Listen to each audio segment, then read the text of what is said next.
We got a bidet!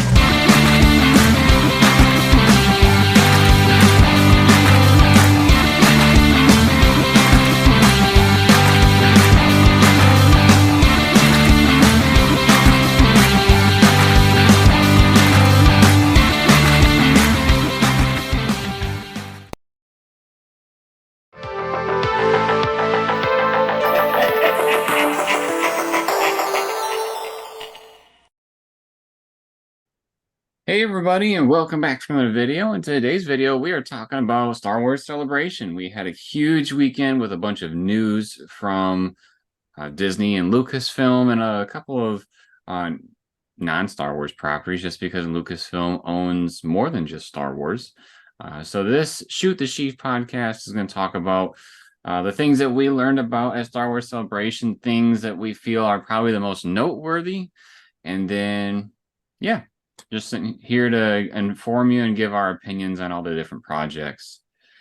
So the first segment we're going to talk about here is going to be about the new movies that are coming out.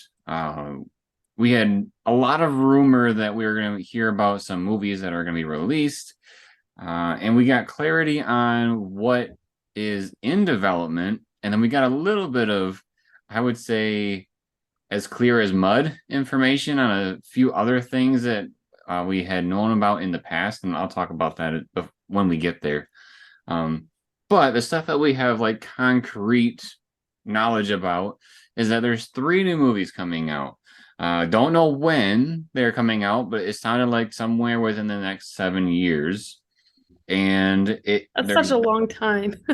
It is, and what's kind of crazy about it is that I feel like it means we're going to get one, not this year, obviously not this year, but maybe we'll get one next year and then in 2-year segments.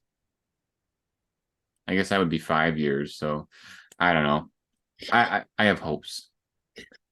But the 3 movies that were talked about, one of them was what I'll call Star Wars Episode 10. It's a film that is supposed to take place 15 years after Episode 9. And Daisy Ridley is coming back as Rey Skywalker, and her purpose is to have a new Jedi Order so that the Jedi can be, a thing again, and they can contribute to the galaxy in a positive way. The second project that they talked about was called Dawn of the Force, which, at least that's what the era that they're calling it. I don't know if that's going to be the official title yet. Probably a working title. Probably. I wouldn't mind if that was the title based on what it's about. But the movie is supposed to be about the very first Jedi to ever wield a lightsaber. So we're supposed to get some film information about that type of stuff. We have comics, I believe, and books that kind of cover really, really early ages of Star Wars, but I don't know if they've actually covered that exact plot point. So we'll be getting something cool out of that. And then the third movie that was discussed was the one that's going to be directed by Dave Filoni, where he's supposed to be taking The Mandalorian and Ahsoka and maybe other projects too, I don't know, and bring them together in one big film. Based on what we saw with the Ahsoka trailer, my guess is it's going to be some sort of big threat with Thrawn, and maybe it'll be kind of a segue into how the First Order is born, but all we really know is that Dave Filoni is at the helm, and he's known for really good Star Wars work, and not only what he creates, but he also keeps in touch with George. So maybe we'll get some Star Wars influence from the person that has a better track record than the current owners. So with that being said, Sarah, what are your thoughts with these movies? I know for me, some of them seem more exciting than others, and some of them I'm definitely worried about. But what are your thoughts? I'm going to start with the Rey one. Okay. And Rey, 15 years after we last saw her, I'm intrigued, but the sequel trilogy really wasn't one of my favorites. There's got to be some sort of a bad guy or a villain that she's battling against. So I'm very curious to see how that's portrayed. and how creative they can be with that. If it's somebody interesting like Darth Vader, or somebody more boring, in my opinion, like Snoke, who was not really that interesting to me. And hopefully you mean like in the spirit of those type of characters, because there's no Yes. way Darth Vader's coming back or Snoke. Right, exactly. Hopefully. Yes. Somebody new, and not just Emperor Palpatine coming back for the 18th millionth time. uh, Somehow. Rey's an okay character, but I don't know that she can really carry an entire film by herself. A lot of these sequel trilogy movies, and by that I mean pretty much all three, she wasn't the only main character. There were a lot of other supporting main characters as well. So I'm curious to see what the rest of this storyline is going to be, since most of the characters that we know that have trained her and stuff, like Luke and Leia and Kylo Ren, not that he trained her, but just, major characters from before, they're all dead. So none of them are coming back. And then there's the question about Finn and what's going on with him, and at least what's going on with his character. Let Um, alone what's going on with John Boyega. right. Um, so I'm intrigued, but I'm hesitant, and I guess we'll see what the trailer looks like. I think Uh, I'm a little bit more of a Ray fan than you are. I I personally thought that Daisy Ridley as an actress grew quite a bit with the sequel trilogy, because I feel like by The Rise of Skywalker, I thought she did a really good job as far as acting. So I think even though the trilogy was a mess, I feel like maybe there could be some positivity out of that as far as she's finally, as far as like Daisy Ridley, she's finally in her own with the character. So maybe that can translate to something really good for an episode 10, quote unquote. But yeah, I think it's going to really come down to, like you said, she had all these great people around her as well. So are those people going to come back too? And if not, will she be able to have that charisma, so to speak, on screen where she's going to have to fill in the gaps of a lot of other characters? That I don't know. Yeah, no, that's a good point. And I'm not trying to say anything bad about Daisy Ridley necessarily. It's more so her character, which Daisy Ridley herself said many times throughout those sequel trilogy films, she didn't really know her character's place in the world. So if you don't really fully understand your character, and it's not on her, it's on the writing and the directing, right? It's really hard to kind of lock on and fully portray them how they're meant to be portrayed. So I kind of think, based on what you just said, I feel like it's not going to be up to Daisy Ridley to have the charisma maybe on screen. It's going to have to be, are the writers going to make it so that she has the ability to be carrying this type of film? But I do think somebody has to be with her. I don't see them completely like ditching Poe Dameron or Finn, a couple other resistance people that were probably in there somewhere, but the main people that were from Carrie the, Fisher's daughter, I don't know her character name. I don't know her name either, but I mean she was one of the like leader people of the resistance, so could probably see her back. Oh, yeah. The one about the dawn of, what was it? What'd you say? The dawn of the Force? Yeah, that's the era that they're calling it. Right. I have no idea what to expect for that one. Like at all. So no expectations is pretty rare for me because usually my hopes are pretty high. So I guess that's a good thing. I have no expectations either. I'm One of the things for me as far as like Star Wars stuff is that I love watching film and TV shows, but it's not always my favorite thing to read the books, simply because if I read a Star Wars book and I feel like I'm not satisfied from it, I don't want to commit more long periods of time to another book. So it's harder for me to get invested in some of the books. And I feel like the only place where we could really get an idea of what's going on during that time is from the books. So I think I'm going to be like you when we go to see that movie in theaters. Whatever's on screen is what we're both going to experience together. I think I think during watching the celebration stuff, I leaned over to you and said, "That's going to be one you can't ask me questions about because I will know nothing because you're always asking me questions." Well, who can blame me? You know, like everything. No, I'm just kidding. Nah. There's definitely some things you don't know about. Anyway, the last one. So the Dave Filoni Disney Plus show gatherer movie, however you want to call it, right? Do we know exactly what shows it's bringing together aside from so what is it? Mandalorian, like the Mandalorian, the Book of Boba Fett, and the Ahsoka show?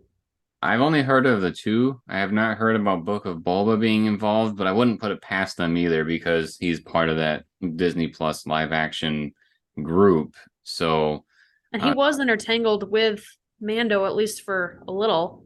we'll probably see some good old Bo-Katan in the movie as well. So as far as I know, it's probably those three live action series. The only two that I believe are confirmed are Ahsoka and The Mandalorian, but technically Boba was in The Mandalorian as well. So, if Tatooine ends up being a part of the big plot and the big issue, I could definitely see him being involved. So if you asked me before this current season of Mandalorian, or even maybe on episode 1 or 2, what I thought about this movie, I would have been super pumped and super hyped. But this season of Mandalorian has been going down a direction that I'm not really digging. It's not really vibing super well with me. It's not really what I was hoping for or wanting. So it has me pretty worried about this movie. Not so much the Dave Filoni part of it, just because I don't know how much of the story building he's been a part of in terms of the stuff of Mandalorian that I don't like if that's his writing and directing versus somebody else, I don't know. Um, but I'm worried. I want it to be awesome, but that's where I'm at. I feel like because I'm kind of in the same boat. Hearing the three different films, it worried me that I wasn't like, yes, we're getting these films.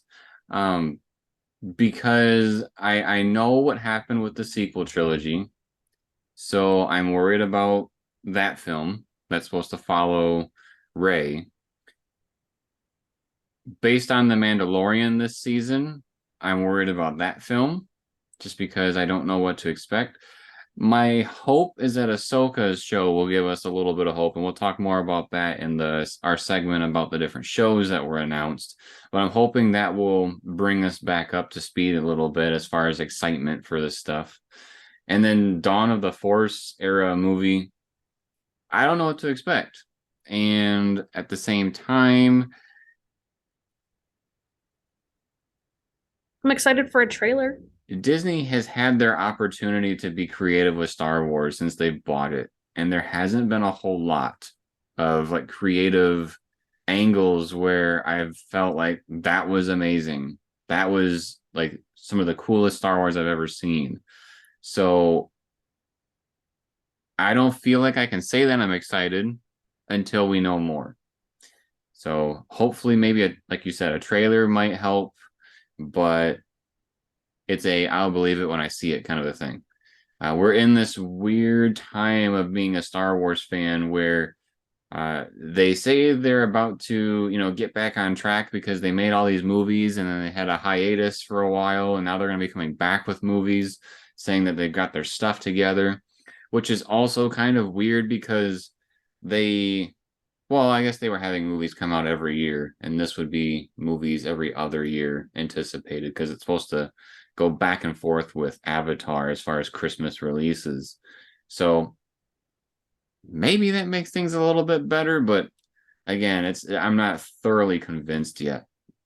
The one thing I do want to talk about before we move on from the movie section is that Kathleen Kennedy was being interviewed, and some of the stuff that she was saying, because before these movies were announced, we knew that there was some sort of like Rogue Squadron movie coming out, and there was some heavy rumor that Kevin Feige, the dude that's in charge of Marvel, was supposed to be working on some sort of project.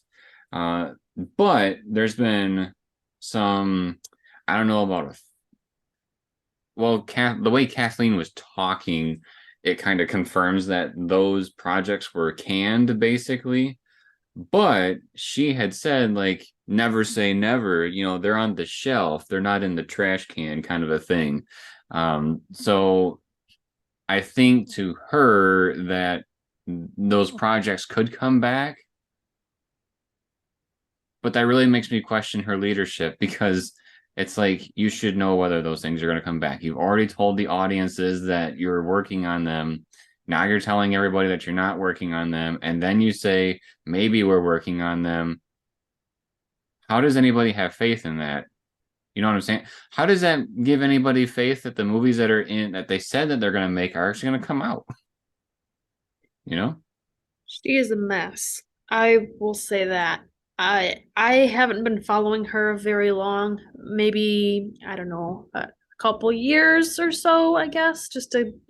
I don't know when she became in charge of things. Um, I think right away. Just like because she right away worked meaning so when. when they bought Disney, I'm pretty sure she was like very quickly put in charge because she was a person that worked side by side with George quite a bit with other projects.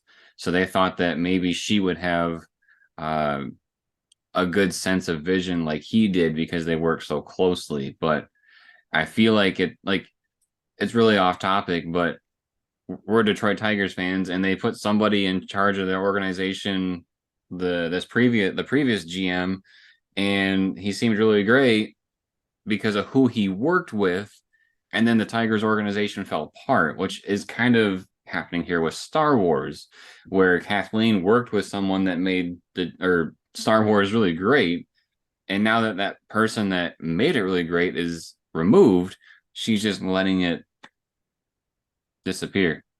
It's not good. Um, but It's yeah, almost like you're letting somebody who's not a true Star Wars fan be in charge of Star Wars. And I don't mean true like you know everything or true like you love everything Star Wars, but I mean more like you have that heart piece.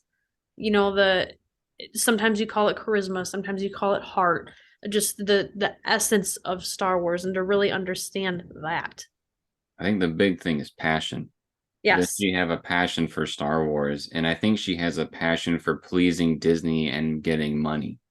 And unfortunately, that's not the way you're supposed to go. So I don't know. We'll see. Uh, yeah, that wraps up our little movie segment of the stuff that we heard about the films from Star Wars Celebration. When we come back, we're going to talk about the TV shows for Disney Plus that were announced. So stay tuned.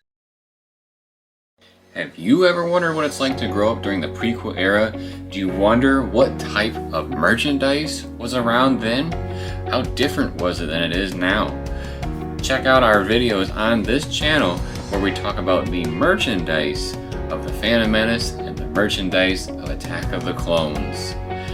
They are here on this channel. The Phantom Menace is my first video ever on YouTube, so there's a special place in my heart for that one, so please, if any, check that out.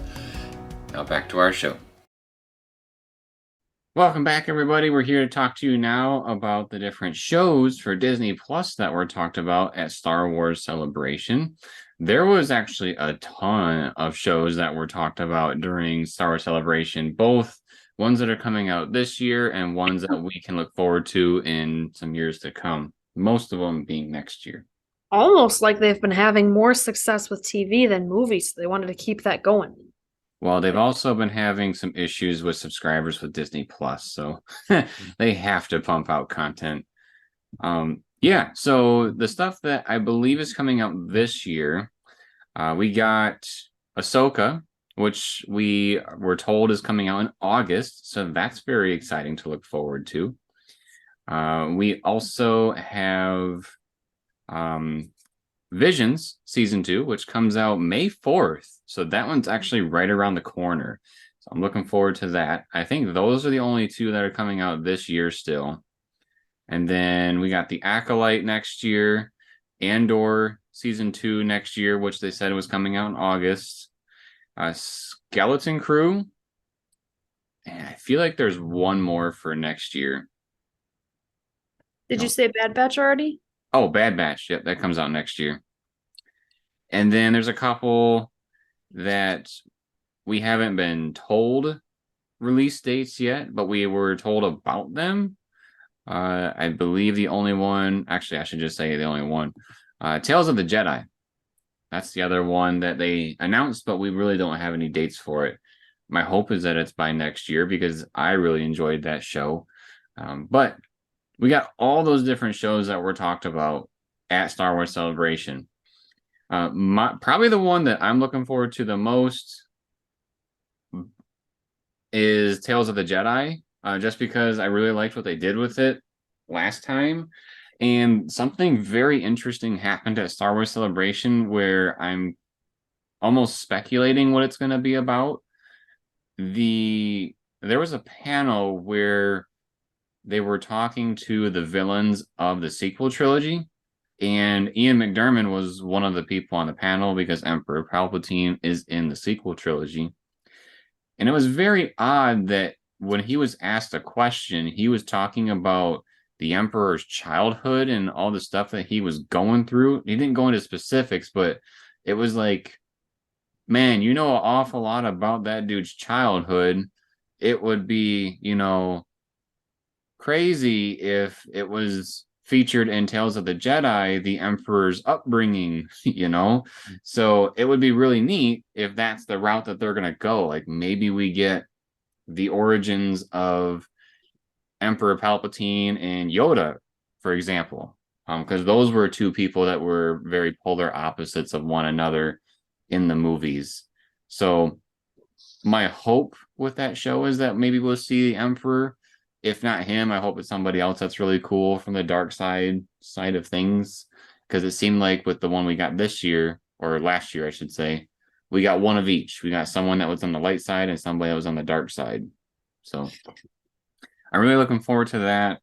I'm also looking forward to Ahsoka this year.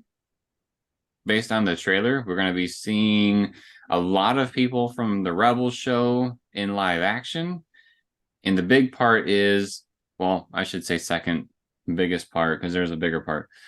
Thrawn's going to be a part of it. That's the second biggest part. In my opinion, the biggest part that made like everybody go wild was that Ahsoka said the name of the first book of the Thrawn trilogy before Disney bought it. She had said something in relation to Era of the Empire, which is the title of the book. So it kind of makes a lot of people wondering if Dave Filoni is trying to bring those old canon stories into canon, but through Ahsoka. So I have not read those books. I have not read any synopsises or know what's supposed to happen. So I'm pretty excited. And I'm also hoping that if that's the route that they're going, maybe this will be what brings Star Wars fans together because there's been so much separation between everybody.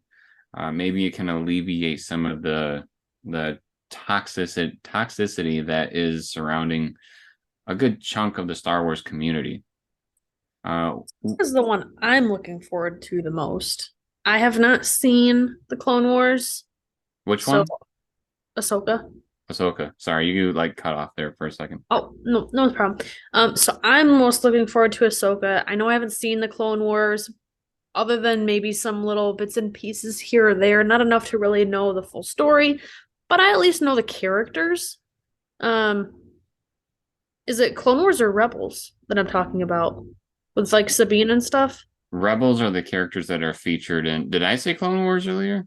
I think you might have, or maybe I just misheard you. I'm Oh, sorry. I meant if I said Clone Wars earlier, I meant Rebels. Seeing characters from Rebels in live action.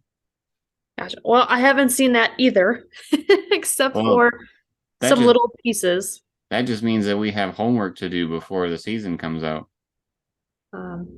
But I at least know enough to know the main characters of the little group, if you will. So like Sabine and some of the other people that I may not know their names right off the top of my head. Sabine, Hera, Chopper. We should be seeing, Chopper's the droid, right? right. We should be seeing Ezra, Yep. and we've already seen Zeb. So Yep. Yeah. So, and of course we've seen Ahsoka before, right? In Mandalorian. yeah. No, I am very curious and excited for this for a couple, one good reason and one also good reason, but a more weird reason, I guess, right? The good reason, quote unquote, is just that it looked like it was pretty action packed and the trailer looked really fun. The good slash weird reason for me is more the costume or character design and how they actually brought these characters to life. They look like characters with lots of personality, and that makes me excited that they're not just boring. So, Yeah, there were some like dark side looking characters. I don't know if they are dark side, but they had like orange-ish lightsabers, and Dave Filoni has said that was on purpose. They're not supposed to be straight up red. So I'm very curious to see who those characters are, but they looked really cool, especially that dude. He looked really cool. and Don't of know course, their names. Thrawn. Hmm? Of course, there's Thrawn. Yeah, it was so us from home, we got to see his backside, and I guess that was really exciting. But if you were actually at Star Wars Celebration, I heard there was like an extra small trailer or clips that they got to see, and they actually got to see his face. So uh, I feel like because I saw the picture too, and I know what he's supposed to look like from the books and the Rebels show. I feel like he doesn't look exactly like him. I will say that. However, I don't feel like it's a butchering like the Grand Inquisitor was for Kenobi.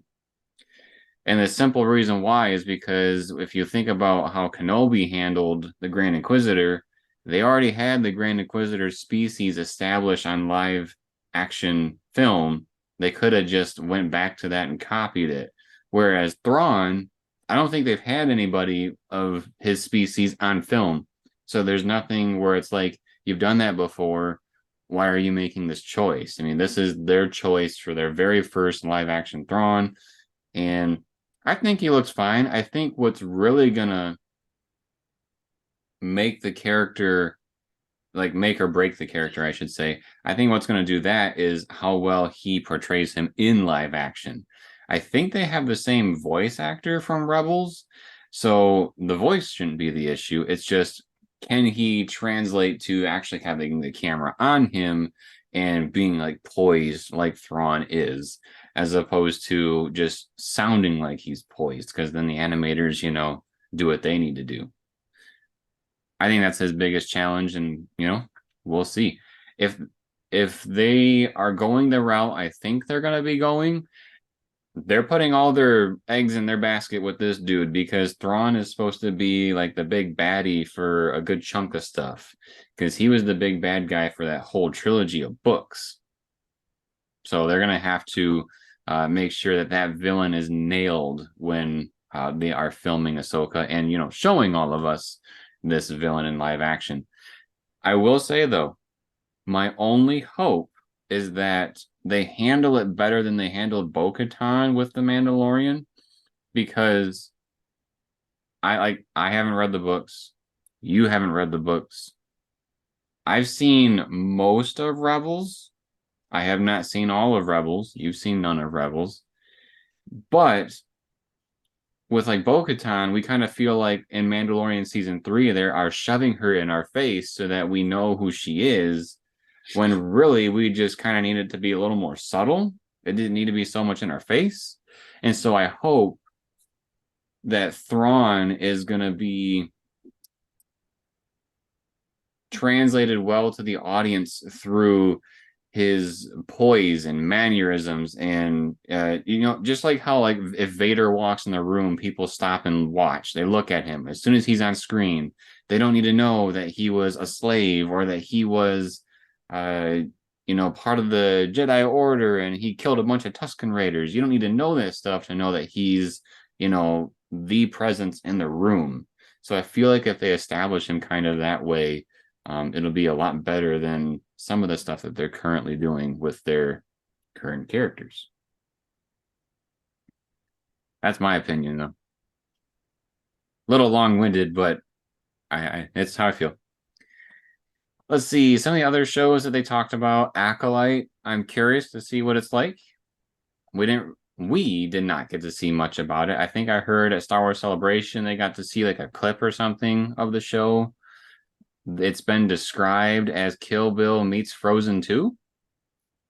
So whatever that is to you, I have no idea. I just hope there's no musical numbers in this show. I think that would be ridiculous.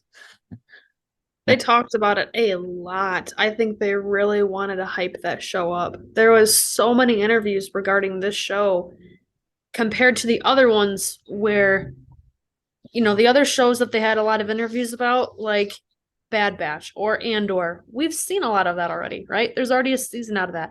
They had just as much interviews, I think, for Acolyte, even though we haven't even seen it. Would you agree? Like, I felt like it was talked about a lot. I think Acolyte dominated Star Wars Celebration, if you ask me. I think they talked to them way more than anybody else. And hopefully that's not creating too much hype and then it ends up not, living up to it. I think it has potential. Again, I don't know really anything about it except for it is supposed to. I think they said it takes place 200 years before the Phantom Menace, because it's supposed to be about like the past stuff, but it's supposed to be somewhere in that like bridging area between, I think it's called the High Republic and the Skywalker saga. So I guess we'll just have to see, what comes out of all of that. Skeleton Crew, I will say I am not excited for. That is one where I heard it's basically Star Wars Goonies, and it's geared way more towards kids than some of these other shows. So I'm not excited for that one. I haven't really been given a reason to be excited for that one. So I love the Goonies, so I have high hopes that it's just going to be fun. well, I'm glad somebody in this podcast does. Uh, I think I just need a little more information because saying some like with Acolyte, it's Kill Bill meets Frozen 2. What is there to be excited about with it? It just sounds like something that's so ridiculous. Like, what would that look like in Star Wars? So, like, thinking about the Goonies, what I think about is like some exploration.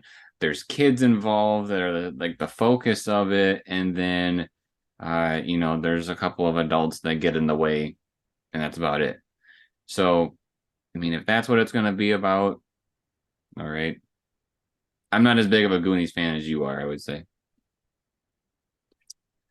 Let's see, what were the other? Oh, Visions. I'm excited for Visions. Sarah did not watch Visions with me, the first volume, as they call it, when it came out. I think I've seen bits and pieces at least of, I'm going to say at least two of them. I saw maybe half of two different episodes. I know enough to know what it's about, kind of. Sorry, you reminded me of bits and pieces, y'all, from the radio station. That's from one of our favorite radio stations. It's one of their segments. But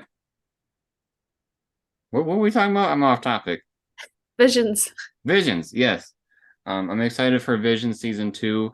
It sounded like they branched out to more like it's a more diverse group that is making these little episodes for Star Wars Visions Volume 2. It looked really cool. There's a lot of different animation styles. I felt like a good chunk of the ones from Volume 1 were they were similar. Like they weren't like carbon copies of each other, but they were very similar. So I'm kind of excited to see this because we get stop motion is one of them. We got like your typical anime type animation. There's one where I don't quite know what to call it, but it looked really cool. So yeah, I'm excited for Visions Volume 2. I hope they drop them all at once, just like they did before, because they are shorts. So just like Tales of the Jedi, when that all came out at once, I'm hoping this does it too. And I can just kind of go through them all, and then we can talk to you about it. Can I talk about the next one? What's the next one? Bad Batch Season 3. Ah, yes, Bad Batch Season 3. This will be the last Bad Batch season, so it was announced third and final season. And one of the other key points that I'm going to make is that they had the voice actor of the Bad Batch group and Omega there, right? So it's kind of neat having him go back and forth answering questions as if he was talking like each of the different Bad Batch characters. But the piece that I think was most important was the two voice actors seemed genuine in Tech actually being dead. Spoiler alert, if you haven't seen season 2, I'm sorry. Um, It's so I feel like that was an important piece of closure, at least for myself, because I really didn't want him to be dead, but I also didn't want him to not be dead either, just because Disney has a really bad habit of not officially killing off people and nobody really being able to die. So to see the voice actors' response to the death, I thought was neat and interesting to see, because it seems like they were genuinely surprised that it happened or that the season ended that way, and that's really what it is. And it wasn't just like a spoof or a mix up. So, third and final season coming out. Yeah, we didn't get much from that as well as far as like a trailer or anything. They just kind of dropped it at the very end. Like they dropped the information at the very end of the panel. So I think that's coming out next year. I don't know 100%. My sources say that there was a teaser trailer if you Oh. were actually live there, but not that was broadcasted. Did they say when it's supposed to come out? No. Gotcha. Well, I guess we just kind of look forward to what's going to happen. I feel like was if it's being the finale, it makes me wonder where they're going to end it, like as far as time wise, uh, where they're going to stick them in the galaxy when that's over. The one other part of that, what my source says is that teaser trailer involved Omega, Crosshair, and Emperor Palpatine. I hope he destroys some people. We haven't seen that unlimited power lately, so We need more of that and less broken fingers. yeah, less broken fingers, people.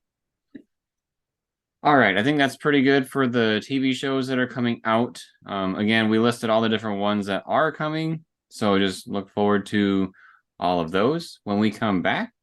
You missed Andor season 2. Oh, that's because I'm not looking forward to it. No.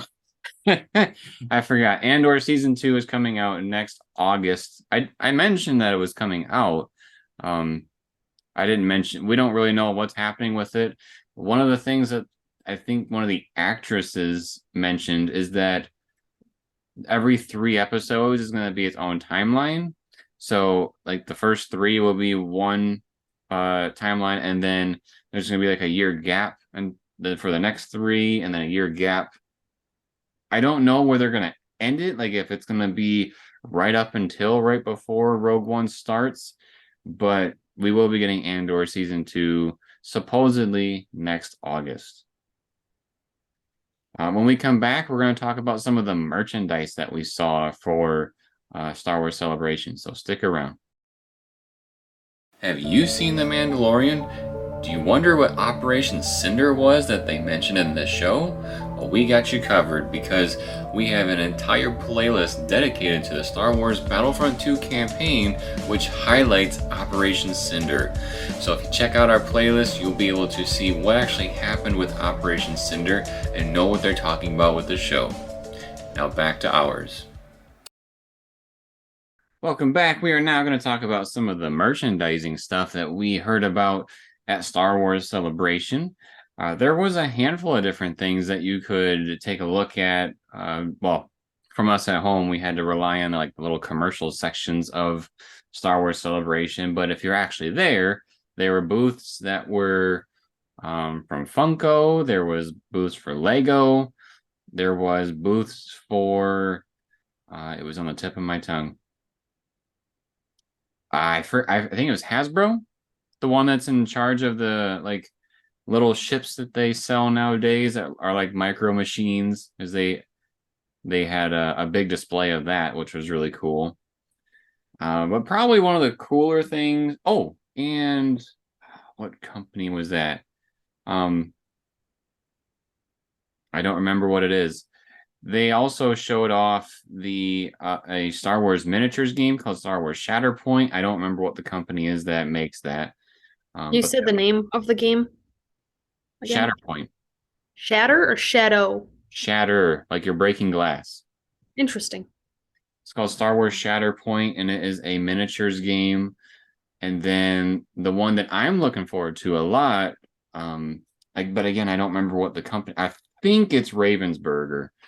Um, there's a Star Wars card game that is out, but they showed it at Star Wars Celebration, where it's a game where you don't need to. It's not a trading card game, so you get all the cards in the game itself to be able to use, and it just looked like a fun game. That was cool. I'm trying to pull up who makes that game. But I think Fantasy Flight maybe. Yes. That sounds right.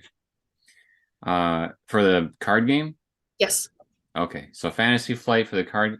Oh, yes, that is correct. And the reason why I remember now is because some of the artwork for the cards are the same artwork they used for Star Wars Imperial Assault, which is a game they don't support anymore. Like, they don't make more product for it. So, yes, that makes sense now. Another game that I'm looking forward to that they showed was called Star Wars Rivals. This is definitely a cheaper game than you can pick up when it does come out. It is from Funko, and the only place that I saw that it was actually being released in the USA was Walmart. So I'm curious to see if I can pick it up, because it seems that our Walmart never has Star Wars products ever. So I'm hoping to get it the day it comes out. They did say that it's coming out on May 4th, so on Star Wars Day.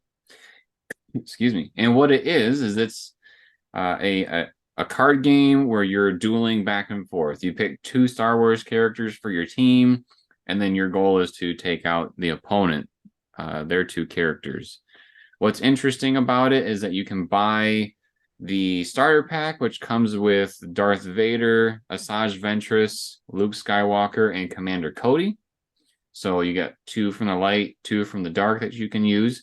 They do come with figures, so that's also really cool, like a little miniature figure of the characters. There are also blind packs so that you can expand your gaming experience, if you will, with those different characters. They did something I thought was kind of cool with the different blind packs, and that is, like, for me, I want dark side characters. I'm going to want to expand on those probably more than I want to expand on the light side characters, just because I love the bad guys in Star Wars. What they did is they took their blind boxes and they separated them. So if you want someone from the dark side, you can buy a dark side blind box. If you want someone from the light side, you can buy a light side blind box. So I look forward to that. Like I said, it comes out on May 4. They really didn't go into detail about the mechanics of the game, but the artwork looks really cool on the different cards. And I don't know, I'm always down for a new Star Wars game, so I'm looking forward to that. Some of the Legos that they showed off at Celebration, most of the ones they showed off were because they were celebrating Return of the Jedi with its 40th anniversary. We got a They had a hand. lot of they had some diorama scenes, right? Yeah, they had a good handful of the diorama type Lego sets. If you don't know what those are, basically there's a Star Wars scene that's memorable, and then they make a Lego set so it looks like a diorama of that scene. So, for instance, the one that was, in my opinion, the coolest was Speeder Bike Chase. So they have a diorama set where it looks like the planet of Endor, and it looks like Luke and one of the scout troopers are going around a turn for going around a tree. So basically, it just kind of just looks like a shot out of the movie, like an action shot, and then it has like a little 40th anniversary sticker or Lego piece that shows that it's part of that set. And then it just looks really nice. It's got like a platform and whatnot, so it actually looks like it's on a stand. We have gotten a couple of these type of uh, Lego sets. The one that I remember off the top of my head that we have is the I am your father scene. So when Luke is, away from Vader and Empire Strikes Back, and Vader's like reaching out for him to join him on the little scaffolding in Cloud City. So if you know what that is, then you know what I'm talking about for the dioramas. They've also had one come out in the past that references the trench run for episode 4. They've had one for the trash compactor. Another one that's coming out for Return of the Jedi is the Emperor's throne room. So a lot of cool stuff to look forward to. Uh, was there any merchandise that you saw that you thought looked cool or look forward to? Honestly, the only one I can really remember was a phone case company. And I Gotcha. thought it was really interesting because normally these really cool phone cases are for Apple products only, like iPhones. But Hmm. they said something about their cases being compatible with Android phones, even though all their examples on their display was for iPhones. I don't remember the name of the company, unfortunately. But that was just one of the things that I guess stuck with me was what? Cool cases for Android phones? So I might have to do some more investigating into that. I do remember when they went up to that booth, and it was kind of weird because the person that was doing the interview was basically like, I'm paraphrasing, but the question was essentially, why is your product cool? And the spokesperson was basically like, well, we have a lot of employees from a lot of different countries, so we're very diverse and we have a lot of diverse ideas. And I'm just like, what? That wasn't scripted at all. It's like, that is not what the question was. That was a very political answer. We're diverse, so buy from us. That's what I heard. It wasn't, we have this cool Star Wars stuff, this, and that. They did show that there were a couple of phone cases that were exclusive to Star Wars Celebration. They were basically ones that said Star Wars Celebration on them, so go figure. But they did not make a good use of their screen time for their merchandising. Yeah, so that one, and then the board games was the other portion that I really remember, which I know you already discussed. One thing that I did not see, which either it was not covered or it wasn't there, or maybe I missed it, was last year they had the Her Universe clothing booth where they talked about a whole bunch of Her Universe clothing that was coming out, or Our Universe, um, both brands.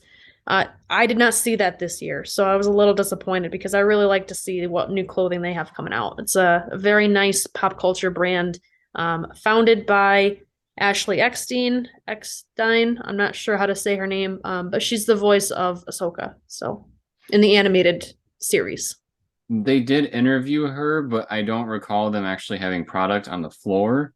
Um, Excuse me. She said something along the lines of there's some new collections coming out for the website, and then she's designing a collection herself for Shop Disney. And she pointed that out specifically because, the convention was in, I think, London, the UK, and there's some shipping issues apparently with her main brand and shipping them across to other countries. So when she mentioned that Shop Disney will have one of her collections, Shop Disney does ship to other countries. International. Yeah. So that's basically all we got from her. She didn't really talk about what the collections are going to be or what they're going to look like. So that's all we have to go off of. I was curious to see too, because um, a week or two ago they had a huge sale. So we bought some stuff at 70% off, which was a really good deal. And the products are great. They look and feel really nice. So I'm interested in seeing what they have coming out. I'm used to my Star Wars shirts and whatnot coming from like Hot Topic or Box Lunch. And I feel like a lot of her stuff is in those stores, and I'd rather just get it from the source. I'm sure her company makes more money that way. Their customer service is very nice to work with too, if you ever need something. Yeah, because there was some like sizing issues of what was actually on the products for the website, and so they helped Sarah clarify some of that stuff. When we come back, we are going to talk about just some overall thoughts about the convention, a couple of other small things to also mention, like Jedi Survivor was a part of Star Wars Celebration. So we're going to talk about that a little bit. Indiana Jones. And Indiana Jones, we forgot to mention that in the movie part. So when we come back, we'll go ahead and wrap it up with some information we forgot to mention in our previous segment. So stick around. Have you ever wondered what Amazon coffins are and what they're full of? Well, we got you covered here on the channel. Check out our playlist of our Amazon coffin unboxings, where Sarah and I open up boxes that have Amazon returns, and we share with all of you what we get in each of those boxes. If you ever wanted to get into liquidation and want to know what types of things you can find, check us out. Now back to our show. Welcome back for our final segment of this week's Shoot the Sheev. We are covering Star Wars Celebration, so this is kind of where we're going to have our loose ends and also just what we thought about the convention itself. We forgot a couple of things to talk about. We forgot to talk about Indiana Jones. That was a part of Celebration. They released a new trailer for it. I'm looking forward to the movie. I think it's going to be really cool. I feel like the Crystal Skull movie wasn't my favorite, so hopefully this movie, like if this ends up being the final Indiana Jones film, which I have no idea if it's going to be, if it is, I hope it's going to be a satisfying ending to the Indiana Jones series. Are you looking forward to the movie? I am. I don't think I've seen all of them. I want to say I've seen one or two of the movies from that franchise. I've definitely seen at least one. I'm gonna say, yeah, we have watched one together, the first one. That's probably all that I've seen. But I love Harrison Ford or Harrison Ford. Goodness. So I'm excited to see what he's got. And I feel like they did a really good job with what do they call the de-aging? Yeah, de-aging. That's all I call just it. de-aging. Okay. Well, I feel like they did good with that in the trailer, so I think it'll be good. Yeah, I think they're really gonna flex that de-aging with this movie, so I'm curious to see what that's like. The other thing that we haven't really mentioned yet as well is Jedi Survivor. That was the sponsor for Star Wars Celebration, so their name was everywhere. And we all know it was a marketing scheme that they delayed for a month so they could have their name everywhere before everybody buys their game. But they had a final trailer that came out that looked amazing. Cannot wait to play that game when it comes out. They talked a lot about customization in the game, so you are going to be able to, you can give Cal a mullet in this game, apparently. So there's a whole lot of different things you can do with his hair, like his hair up here, his hair on his face, the different clothing that he wears. They definitely made the customization a very, very big thing in this game. And I thought it was hilarious because they mentioned permutations and combinations. I'm assuming you can still modify his lightsaber or lightsabers. Oh, yeah. Yep. Awesome. And they expanded on this game for, you know, if you want to use one blade, two blade, double blade, whatever you want. It's going to be a very fluid motion going between all of those. So it's going to be kind of a cool dynamic to the game. They had it a little bit in the first game, but it was more of for a move, he pulls them apart and slashes, and then he puts them back together when he's done with the move. Whereas this game made each style of fighting its own thing, and each style has its own skill tree as well. So I'm very excited to see how that all pans out. We didn't really get any information on like story type stuff as far as like I still don't 100% know who the villain is. My guess is that it's the dude that's throwing the stormtrooper helmet at Cal's feet.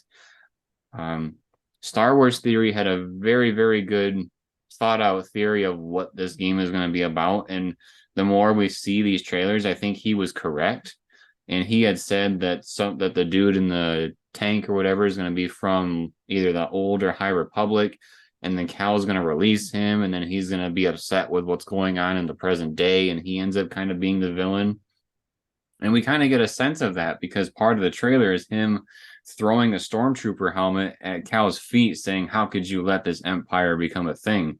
Basically. So I'm curious to see honestly how right he was, because I don't know much about that time period, and if we get some education in this game about it, I'm all for it.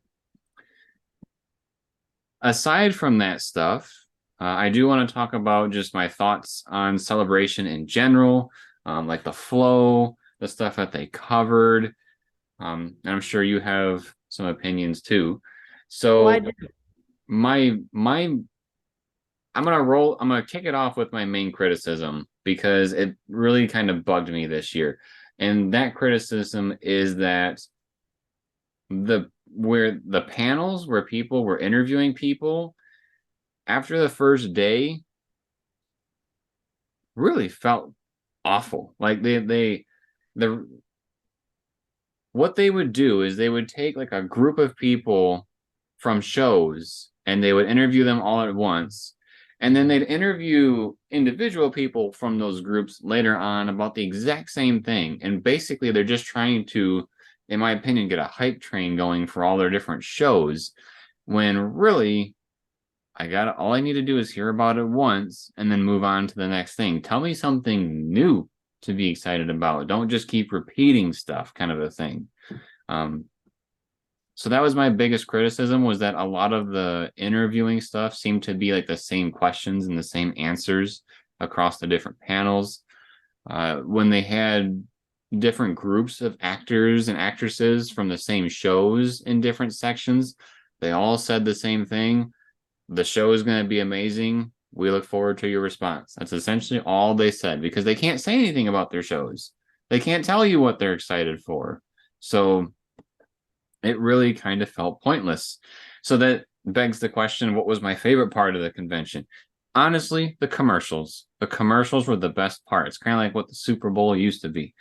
Um, in between all the different interviews, they would go to the different booths and show you the different products that are coming out for Star Wars, talking about there was even some behind the scenes stuff where they were looking at the different aliens of Star Wars and how they were created. And uh, honestly, I think the in between stuff was the real MVP this year.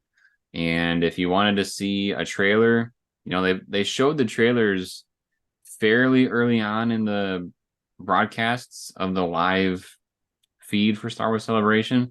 I feel like once you saw that, you can move on from the interviews and then just watch the in between segments.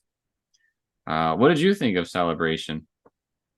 So this is my second year now actually watching and paying attention to the actual Star Wars Celebration.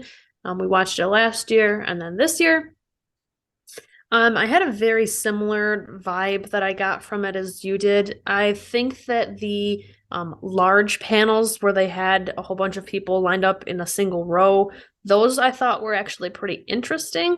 At least most of them. I'm not going to say I've seen every single one of them. But when they had their little, I'm going to call them armorer talks, because they were sitting around the armorer's like pit from The Mandalorian, right? They had the armorer's tools there for different guests to play with and stuff. Those were the ones that I thought weren't really as interesting to me. Most of them were characters or cast members, if you will, directors from shows that had not come out yet. So, like you said, they really couldn't say a whole lot. And so it was just a lot of, is everybody excited? And then wait for them to scream. And are we excited for this? And then wait for them to scream. And a lot of the people that were being interviewed seemed kind of awkward in what they were trying to say, because they were trying so hard to not reveal something, because they'd get in really big trouble if they revealed something they're not supposed to. So it made them really kind of frozen in what they're allowed to say, and it didn't seem like a fluid interview. So that being said, some of it was fun, like the giant panels. I feel like those were a lot more fluid conversations and a lot more easygoing and laid back, and like an actual conversation rather than, can you tell me this? No. Can you tell me this? No. Like, eh. The in-between stuff, or as you call them, the commercials where they're checking out the booths, I really like that stuff too, because The interviews kind of have the announcements of what shows are coming out, but when they're going around a booth, that's more the merchandise that I can actually see at home for the most part. I know there's some exclusives to the convention, and that's fine, as there should be, but to have things be tangible or, that I'm able to actually get my hands on, that I think is pretty cool. So I'm kind of a mix between what you said and uh yeah. It seemed like for the interviews that you mentioned were like the armorers round table. It seemed like they were very formulated, where the people would come out, it would take 5 minutes to take in the crowd and respond to them, and then the interviewers would ask them questions basically that really didn't matter. Like they were the same questions over and over again, and basically you would get a very short answer about it, and then oh my god, the crowd.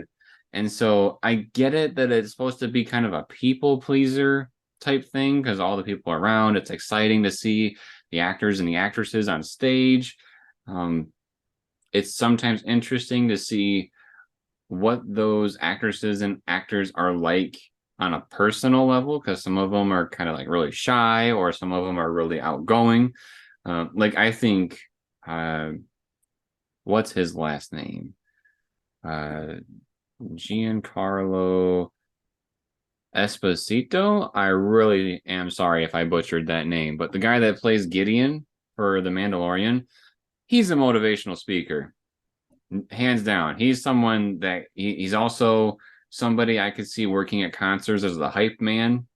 He had a So very charismatic outfit. Like between, like the sunglasses or glasses or whatever he had and the big hat. yeah, he reminded me of Jeff Goldblum. So he, even though he hasn't really been in much of the Mandalorian season 3, even though he told us he was going to be in quite a bit of it. Shame on you. Um, Honestly, he was probably the one that stuck out the most at some of these interviews. However, I will say there's one person that shocked me the most out of all the interviews, and I feel like she kind of stole the show. And that is crap. I should have looked up her name. Should have looked up her name. Was it the one that wore the Padme outfit? No, that was cool.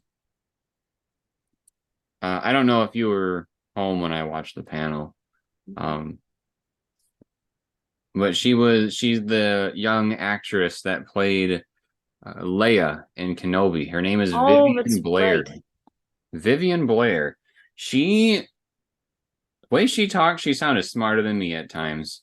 Like I don't know how old she is. She might be like 7, 8, 9, 10-ish. And she responded to the questions very well. She seemed like she was one of the adults in the room, which was nuts to me. I don't think I would have been anywhere close to that with that age group, like myself growing up. She's 10. Okay, so there you go. She's 10 years old, and she's blending right in with all of the adults. She even said some like funny remarks and whatnot. So I think it was really cool that she was able to be on stage and adorable, and basically show everybody that um, she's a great person. Because I know she had a lot of, anybody would really have any criticism playing Princess Leia as a young girl. Um, but I feel Oh, like she she did was, a great job. yeah, I thought she did a great job too. But I feel like this is a way to almost show some of those negative people, like this girl is for real. Like she is smart. If they have future Leia content in the future, I have full faith in her. Um, so yeah, I think that was probably the surprise of the show that I thought was the coolest, was that she was really, really good with um, just showing us how mature she is. I'm sure she's, if she's with her friends and whatnot, she's crazy, but she's a very professional 10-year-old, probably one of the most professional 10-year-olds I've ever seen in my life. Um, Anything else we want to talk about for celebration? That basically wraps it up. Um, the one thing I will mention is that The next Star Wars celebration will be in Japan, and that'll be in 2025. So I thought that was kind of weird that maybe we won't have one next year. I didn't know that they skipped years, but then again, last year was the first time I ever watched. So, yeah, Star Wars Celebration 2025. That might be a pretty good hint that that's the year that we'll get the next movie, because they could drop a trailer, in early April or May for a movie that's coming out in December. So I guess we'll just have to look forward to that. If you enjoy this type of video, make sure to subscribe to the channel and turn on notifications. We do a Shoot the Sheev podcast once a week, typically coming out on Wednesdays, so look forward to those. We do have quite a few out already, so check out our playlist as well. Drop us a like if you like the video, and drop us a comment letting us know your thoughts on Star Wars Celebration from this year. And then, as always, everybody, thank you for watching. We'll see you next time.